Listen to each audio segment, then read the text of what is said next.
Hello everyone and welcome to Mr. Mo Dynasty. We are back. Oh, it's been a while. We are going to start with the preseason today. This is episode 1. I'm calling The Journey Begins. And we're going to be using College Football 25's Team Builder to create a brand new team.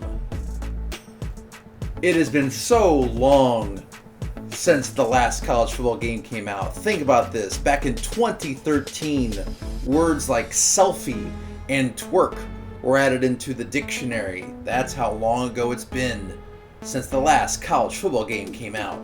Back in 2013, you might hear Hump Day on Wednesdays thanks to the Geico commercial. You might have heard the expression watching Netflix and binge watching on a streaming service. That's how long ago this game has been since it's come out. People were playing Candy Crush back in 2013. Blurred Lines by Ramen Thicke was all over the radio. On the TV screens, you could watch Duck Dynasty if that was what you were inclined to watch. And at the movie theater, you could watch Frozen and Iron Man 3. That's how long ago it has been since the last college football game came out. So I am so excited to finally get my hands on College Football 25. And I knew as soon as the news came out on this, I wanted to make a team builder franchise / dynasty. And so we are going to be doing that starting today. And we're going to be creating this dynasty in a city that I am very close to. It is the capital of the 6th most populated state in our country, the state of Illinois. It is the 7th biggest city in Illinois. And it is the home of the wonderful Abe Lincoln Presidential Museum, which I've been to, and it is an incredible place to go. It is the home of the Cozy Dog, which basically is the corn dog. So this fast food treat was created in this wonderful city. And my favorite, the horseshoe, the delicious cheesy goodness of the horseshoe was invented here. Yes, it is Springfield, Illinois. We are creating the Springfield Storm. And as you can see here, our team colors will be red, gold / yellow, and black.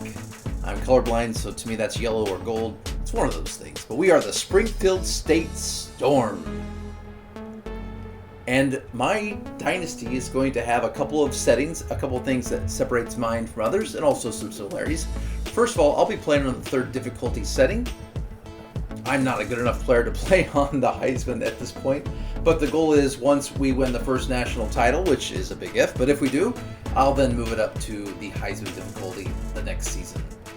However, if I get fired before that happens, I will take a job with the worst team that the game offers that is not my own. In order to create this team, I had to sub out a team, and I took out Kent State because of its location, close to Illinois. So I took them out from the MAC. I picked them because they had the worst scoring offense in 2023, and we will be an independent to start out. So I took us out of the MAC and made us an independent. I do a variable quarter length. I randomly decide based on a chart whether the game will be as low as 5 minutes to as high as 14 minutes. Those extremes are less common. The average is usually going to be about a 9 to 10 minute game. On defense, I like to play it where I keep the same player, no switching once the ball is hiked. While that negates the awesome feature they put in this year with the right stick to be able to move to the closest person, I feel like it gives the computer a bit of a balancing act so that I'm not always switching to the closest person. That's just the way I like to play. Something similar to Mr. Hurricane does, although he doesn't even use a player. I will user one player, but from play to play, once the ball's hiked, I like to keep the same player on defense. I'm also going to have program loyalty, meaning I am with the Springfield Storm come championship or firing, but I'm never leaving this program in this series. As I mentioned, I would eventually like to join a conference, but we are starting out as an independent. At the end of each year, it'll be, did I reach a certain goal? And if I reach a goal, then a new conference may ask me to join. We will first join the MAC. At that point, we may be asked to join the ACC or the Big 12. That would be the next step up in my opinion. And then of course the final jump would be either the SEC or really the final goal is the Big 10. I will try to match my playbooks to the coordinators that I have as best as I can. At the end of this first year, the Pac-2, I'm going to expand them back to the original Pac-10. Now, I'm not going to make them the original teams, like UCLA is still going to stay in the Big 10 as silly as that is. But I'm going to try to add 8 geographical and worthy teams back into the Pac-10 to make it the Pac-10. And after that, Pac-2 becomes the Pac-10 with those 8 teams. I'll try to eve out the rest of the conferences, the teams that I took out, with some upward mobility by having teams go from lower conferences to higher conferences. Every subsequent year, there will be a chance for teams to either move up to more prestigious conferences or maybe to be relegated down to a lower worthy conference if they are repeatedly poor in their performance. I am going to be using the slowest setting on Coach XP to make it harder for me to level up as a coach. I like that additional challenge. And the way the recruiting works for me, I'm putting in my own house rules. Not that I don't want to get a 4 and 5 star recruit out of the gates. That would be amazing. I'm trying to have this a more realistic program. So as a 1-star program, I'm only going to be able to go after 1 and 2 star recruits. And I can go after 3-star recruits if at the start of the season on our first recruiting board, if they're already in my top 3. But those are the only recruits I can go to at the start of the series. If I ever move up to a 2-star program, we just elevate that up. So then I can go after 1, 2, and 3-star program people, and only 4-star recruits if they're in my top 3, and so on and so forth. Once I reach it to a 4 or 5-star program, if I'm lucky enough to do that, I will not have any limitations. Here we go. College football 25. Oh, it's been great to hear that sound once again. So let's go through the setup of this team using the team builder. Is it perfect? No. Is it functional? Yes. So we're going to start and we're going to go to the cloud multi-user, which is the only way you can actually get a team. I've created Springfield State Storm already in the team builder. And like I said, we are going to replace Kent State. And we are going to get them out. But then we're also going to move ourselves out of the MAC. We have to earn the right to be in the MAC. There's not a statement that top coaches want to say, but that is the case here. We are going to leave the MAC and we are going to be an independent and have to earn our way back into the MAC in this Dynasty. Let's go over the settings for Dynasty. Like I said, we're going to be playing on All-American. I wish I was good enough to play Heisman. I'm not there yet. Maybe we'll get there someday. But right now, we are going to play an All-American. I'm going to leave coach firing on. I want that tension to be in the game. As I mentioned earlier, I'm going to move it to the slowest setting on Coach XP. I just like the additional challenge of having the coach have to work for it. Some of these other things are pretty good the way they are. Here's one of the things that I like to do in the online Dynasty is I've seen some people abuse the play calling. Some streamers, they keep using the same play, and I don't want to do that myself. So I'm going to limit myself to only 3 play calls on offense and defense. So you'll see that on the screen as I'm playing. And we'll set the original game at 10-minute quarter lengths, although that will be variable. Everything else pretty much is going to stay off. And so we are going to join the Springfield State Storm. And now we're going to set up my coach. We're going to set up me as a motivator. Tactician I thought about. I think a lot of people are probably doing recruiter in their series. But I liked the concept of motivator. The motivator. So we're going to stick with motivator for this Dynasty. And so here we see a creation of the character, Tim Morris. I'm going to use the Kent State playbook for the first season, and then we'll see based on the coordinators that I have after that. We're going to also use the 4-2-5 defensive playbook. As far as my alma mater, I went to Illinois College. In real life, there's not that in the game, so I'm going to put Illinois. And then for my pipeline state, they don't let you duplicate that, so I used to teach in the northwest part of Illinois, so we're going to make Iowa my other pipeline. We're going to set the aggressiveness at 65 and 55. And as far as coach apparel, I looked at, there aren't many options. I hope they fix that in the future, but we're going to go with the polo. And using the previous record of Kent State, those really are insignificant in the sense that we're a new program. So those are the records that Kent State actually had.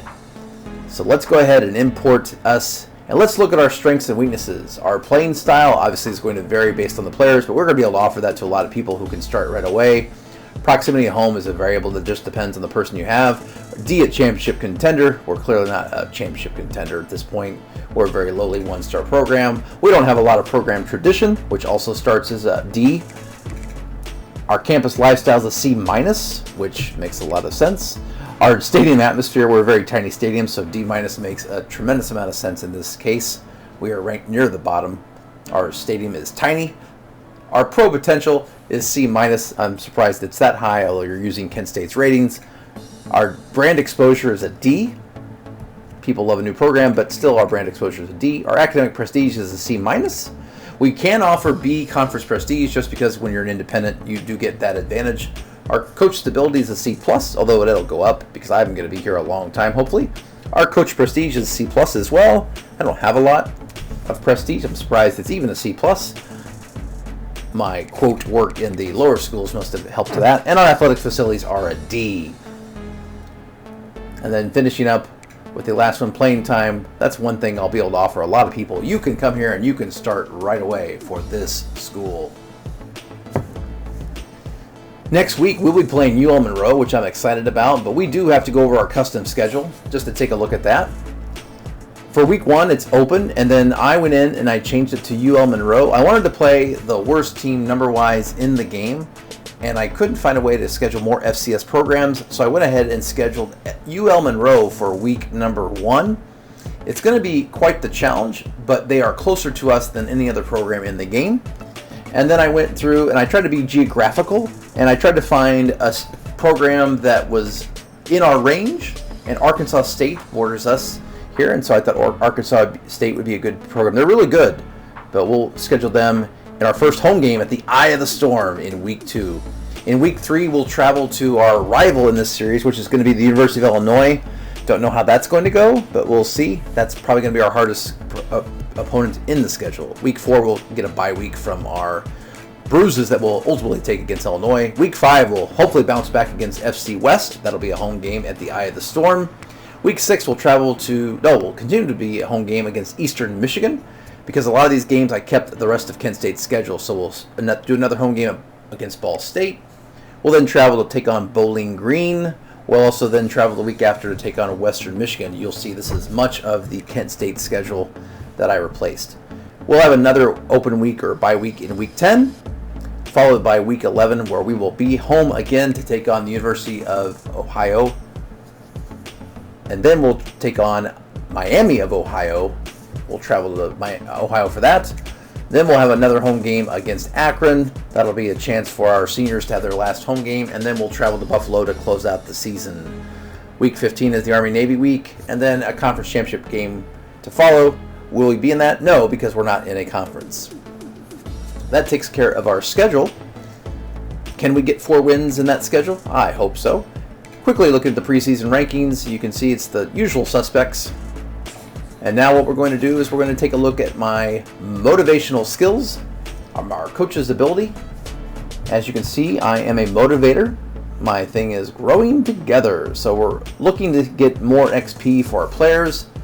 And I have 5 skill points, and I believe after looking at all these offensive categories and defensive categories, you can't win college football games or NFL games without having a quarterback.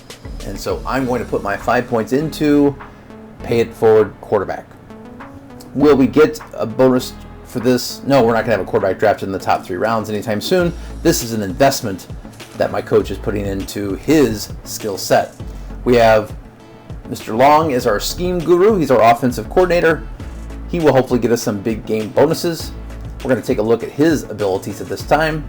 He helps us a little bit with the running game, a little bit with the receiving game, and a little bit with the blocking game. So that's where his motivational things come in. So we'll get some bonus XP in those 3 skill sets. Our defensive coordinator is much better. He is a scheme guru, and he is getting us bonuses for many, many things here. Excuse me, this is our offensive coordinator. I misspoke there. So as you can see, he's more diverse in this area, getting multiple improvements here in our offensive categories here for our scheme guru of our offensive coordinator. That's really where Mr. Long can come into play. Then we go to our defensive coordinator, Mr. Gardner. He is an elite recruiter, and he's also got a little motivation. So he's going to help us a little bit with the defensive line and the linebackers and the defensive backs as far as motivating them with their XP. But he's definitely going to help us in recruiting. He is a much better recruiter. He's going to help us recruit our defensive line. He's going to help us recruit some linebackers. You can really see he's got a couple top tiers here, 3 tiers in the first one there, 2 there, 3 in the secondary. So we're going to see a lot of boost here for this recruiting part of our defensive coordinator, including with defensive backs. We're getting 2 tiers there. We're getting 1 tier with the linebackers, and we're getting 2 tiers with the defensive line. There's a look at our offensive and defensive coordinators, and also a look at myself.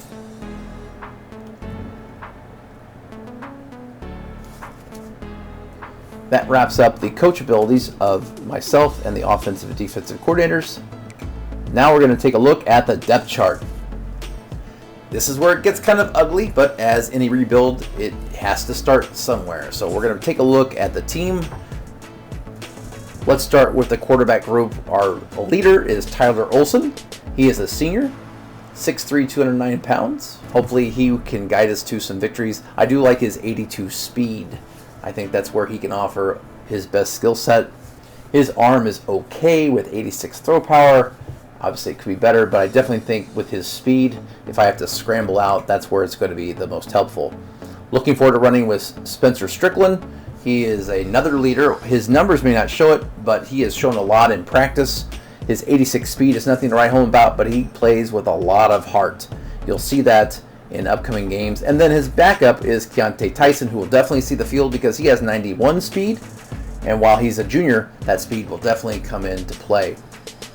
We do have a fullback, Jackson Gregory. He's a blocking fullback. He's a 70 overall, so he may get a couple of carries. Our wide receiving core, our captain right now, our star player, at least I should say, is Demetrius Williamson. He's a senior. He's our deep threat, a 76 overall, one of our best rated players on our team with 87 speed. And then we have in the second spot for the receivers, Javion Foreman. He's a deep threat. He is hopefully going to help us also catch balls downfield. And then our slot receiver is Scooter Page. Looking at the tight end grouping, it is ugly, so we're not going to spend too much time here. Scott McLawler, our junior tight end, is a 63 overall. Now that is scary, but he is our starter. And then Maverick Bentley, cool name, not so cool ratings. He will be our second tight end. At the left tackle spot, we have Tariq Williams, a sophomore, which is good news there, although he comes in at a 65. At our left guard position, Mr. McClure comes in as a junior. He is a 70 overall, a little bit better of a rating. And then we go to a 70 with Jalen McDonald. He is our center, but he is a senior, and then it's a big drop off from there. Our right guard comes in, one of our best players on the line, our 74, DeMarcus Perkins. He is a junior, so we get his services next year as well. And then Kalen Franklin comes in as a 73 junior. So the right side of our line is going to be even more improved next year. For our ends, we have Joshua Townsend, the junior end, at a 70 overall, boasting 80 speed. And then our right end, this is where you see a big drop. Kobe Garland, a sophomore, coming in at a 63. Definitely we have room to grow at our end positions. For the defensive tackles, it's not much prettier here. Defensive tackle junior 65 and 65 for Mr. Weeks and Mr. Love if we play a 4-3. At the linebacker positions, outside linebacker, we have Taj Coles at a 71 overall, 83 speed, something to work with there. At the middle linebacker position, we do have our star player, Chase Freeman, coming in at a 77 with 81 speed and 87 acceleration. Very much like that, and he does a good job at awareness. I do like that. Also, Bubba Van Claiborne will get some action if we're playing a little bit of 3-4 action. At the outside linebacker position at the right outside is Octavius Terrell, and he is a senior at 67 overall. At the cornerbacks, we have Mr. Jaden Bowie. He comes in at a 71 overall, but he is the heart and soul of our team. He works diligently in practice. Look to see good things out of Mr. Bowie. Noah Collins Jr. is the other corner at a 68 overall with 81 speed and 92 acceleration. And our slot corner is going to be a junior coming in at 68 rating overall. That is Terrell Pace, a junior as well. So we have 2 juniors in our cornerbacks. We do have some freshmen and sophomores, but they are way down numerically. But DeMarvin Holland might come in certain nickel packages or dime packages. And Dakota Mills will come in maybe with prevent or some dime coverages as well. At the free safety position, we have Nico Solomon, the junior from New Hampshire. He's a 70 overall. And then at the strong safety position, we have the very intense Quincy Blue. Not only does he have a cool name, but he is a hard worker in practice. Some say he is the hardest hitter on this team. Alexander Valentine will also back him up. He's a senior that shows some leadership. We'll see if he gets on the field some.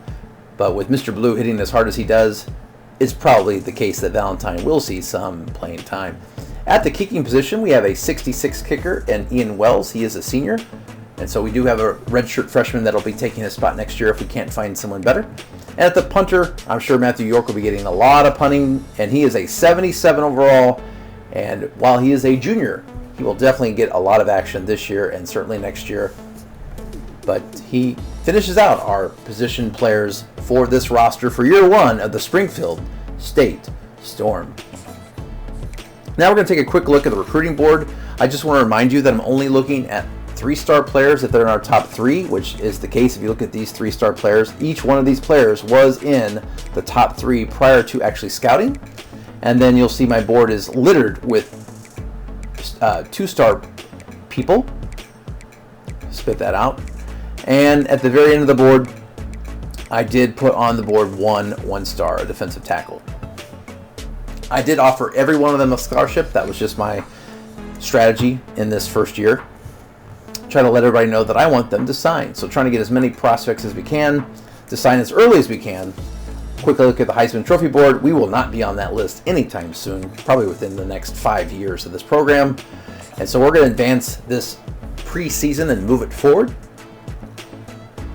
And we see some progress that we made with some of our recruits that we are going after. Some positive things there. Coach Prestige is a C+. We do have some players that are at risk of leaving us for the transfer portal. And we do have one player, Mr. Tyson, who's threatening to leave us because of playing time. And then playing style, we don't have much there. So that's the update on those changes. We'll then go to the bye week, which is week 1, or week 0, if you will, of the college football scene. Take a look at the top 25. Georgia, Ohio State, Texas, Oregon, and Ole Miss are in the top 5. Alabama just outside the top 5. A lot of these programs are the blue blood programs that we've seen. Maybe some surprise teams in there.